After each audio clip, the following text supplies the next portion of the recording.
Thank you, Mr. Chancellor, for joining us today. I have a couple of questions. Following up on the theme of seemingly my caucus, I'm going to ask you about community colleges. I appreciate that this policy change. I think it's pretty extensive that you guys passed. I think it's incredibly helpful. It's what we've been trying to accomplish with legislation that I introduced with Representative Isaacson. But I do kind of want to push you on how exactly you are,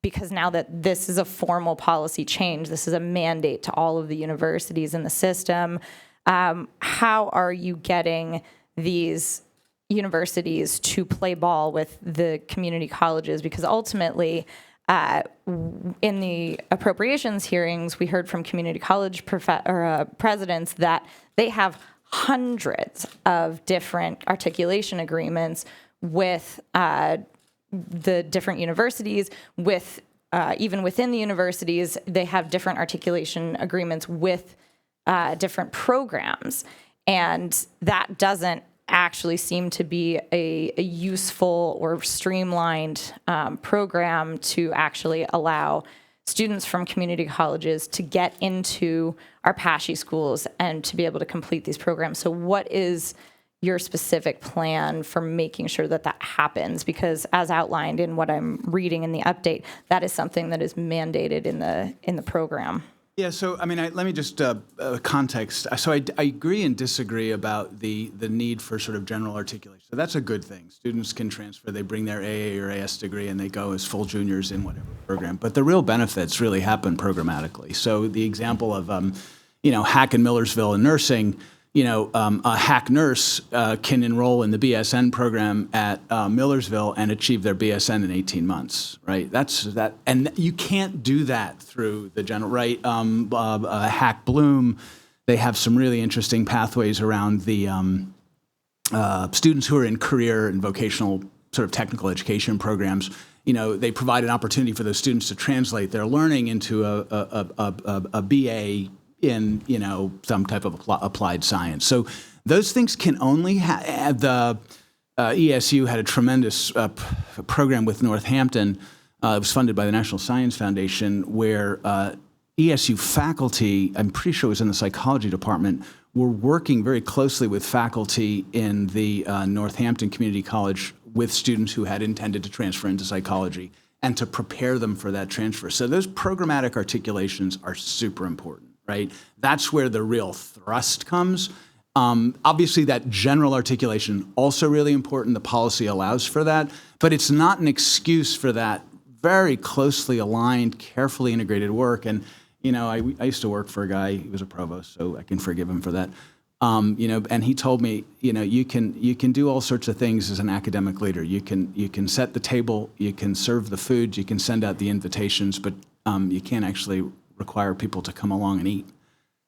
And so, but here we are, and we're open for business, and we need our community college colleagues to step forward, those who have not already. And I want to be very, very clear. Many of our community colleges work very closely with our universities, and I would encourage all of us, and I know I'm party to this because I was the guy who had to come along and say, hey, we're in trouble, we need help, we need your help, it's your universities, right? So I added to the discourse.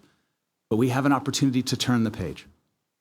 And in turning the page, we have an opportunity to talk about the wonderful opportunities that public higher education offers the students of this state, how without a robust public higher education system or systems, we will be unable as a state to meet our economic development and workforce development needs or to improve the social mobility of our citizens. So I'm urging us all to think in those terms.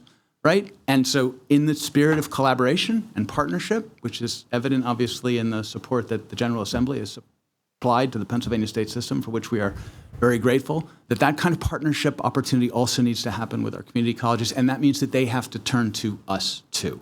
The dialogue around, and just be totally honest with you, the dialogue with community colleges that I have had is a very sort of antagonistic one.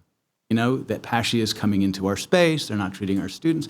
And, we have done everything we can and again, I want to call out the leadership at the community colleges, which are working so well with our universities, to get stuff done in ways that align with an international or national best practice. So I don't want to minimize that, but I also want to emphasize that we have to replicate that, and the only way to replicate that is in the spirit of partnership and collaboration. That spirit does not exist uniformly across our community colleges and universities, and we would do well together to encourage it. That's my plea to all of us. So I'm going to follow up on that. So what you're saying is that the policy change that you made is just it just creates a general degree transfer, because based on what I read of this policy, it appears that there's a program to program component of it that would allow students who graduate with an Associates of Science or an Associates of Arts to proceed in the program as long as there's space. Correct. But again, and that is important. So I don't want to discount the importance. It was a significant gap in our policy environment. But I need to emphasize, and again, you'll see it in the transfer playbook, and I will provide it. I can even provide some analysis that I did a few years ago around this topic. Policy is inadequate to getting the job done. That interpersonal relationship, that care and attention to students that comes from both sides working collaboratively, not just in implementing the articulation agreements, important, but in advising, coaching, packaging students who are intending transfer. Without that, all of the work that we do on the policy and even policy enforcement will just not will not bear the kind of fruit that we expect and need. So are you planning to, as PASHE, from your side, because obviously that's the only side that you can control, are you planning to streamline the articulation agreements so that, the community colleges from across the state, whether they're located near Westchester or near Bloomsburg or Indiana, that you have articulation agreements that are effective at all PASHE universities for transfer? Are you planning to seek out those articulation agreements? We are planning, so first of all, we're asking our chief academic officers to work with their counterparts in the community colleges to come up with an implementation plan. So let me come back next quarter and tell you the results of that work. Generally speaking, though, our role will be to hold our university leadership accountable for the implementation of the policy, right? So that suggests that if there's evidence that they're not implementing the policy, which would really be students who are trying to transfer and are unable to transfer the credits that they would expect to transfer under the policy, that would sort of raise attention to the chancellor's office. But that is not adequate to, I'm going to repeat myself, at the risk of beating a dead horse, I will give it one more kick. The importance here is the interpersonal. It's not a switch you can turn on. People have to want to do this. Where people want to do this, it works. Where people don't want to do this or aren't incentivized or encouraged by leadership, then it won't happen. It has to be seen as a collaborative partnership and an interest that is shared. Otherwise, and it has to be done on the ground. You cannot mandate it. I mean, you can. We have a policy environment. Good. It's important. But you can't require people to work together. You can incentivize them in all sorts of interesting ways. And that's what we can do at the policy level. But at the end of the day, folks on the ground have to sort of, if I may say, bury the hatchet or the hatchets, and there are a bunch of them flying around. You've got to put them down. It's not in the interest of our students. These kids don't think by sector. They think by life. My next step is they go back and forth between our colleges and our universities and the labor force. And we act as if that's not true. And our great leaders and faculty, both in the community colleges and in the universities, they understand that. Now we need to align our actions in that way. Thank you. I just have one quick question. What if, and we've kind of been operating under the plan of this consolidation, I feel a little bit of magical thinking that all of these things that we've been planning for are going to come to fruition if the consolidation is enacted. So I'm wondering if you can tell me what happens, what your plan is, what your alternative is, if Middle States, the NCAA, specialized accreditation that the various universities hold say no when it comes to consolidating these universities and maintaining, their each individual teams or, whatever. We're operating under the hope that this will happen, this will be approved. What if it doesn't? So a couple things. Middle States doesn't say no. Middle States has 8 standards, and they review a university, and then they will write back a formal report, and they will talk about how a university either conforms or doesn't with each of the standards. Where the university is not in alignment with one of the standards, there will be a route map for adjusting that alignment. It is not uncommon for our universities, which are going through periodic required reaccreditation, for them to be asked to adjust any number of different aspects of their alignment. So that is a process that will continue and that will be applied with the integrating entities. And I would expect Middle States to behave in the way that it defines for its own membership. In terms of what works and what doesn't work, I would look at things having to do with enrollment and financial projections, and to me, those are the challenges that I would add that, I guess, to the basket of challenges. So we meet quarterly with the General Assembly. How do we mitigate the risk? We meet quarterly with the General Assembly and the board. We have a range of evaluating indicators. I think there's 18 of them that are required by Act 50. There's a whole bunch of others that we use as part of our board-approved metrics and accountability framework. We use those with all of our universities.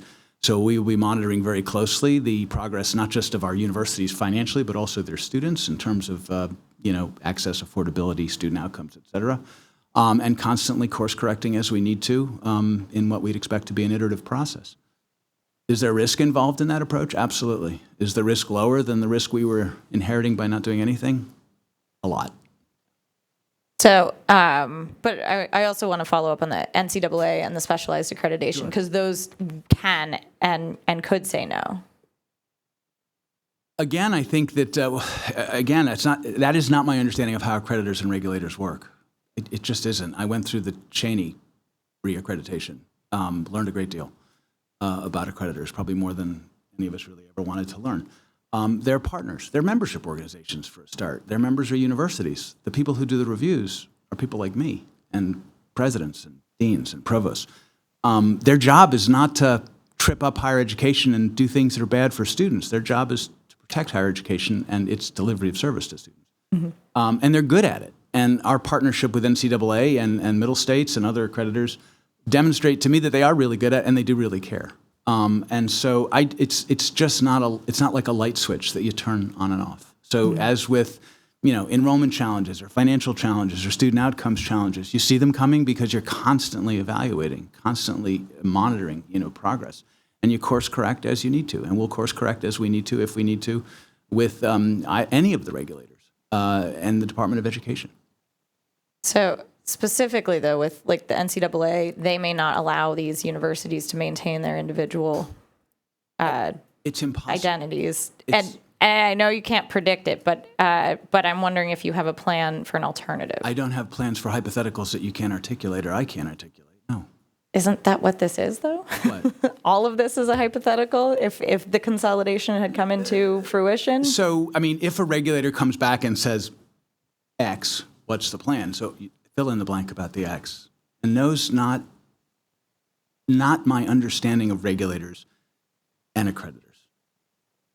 Okay, thank you.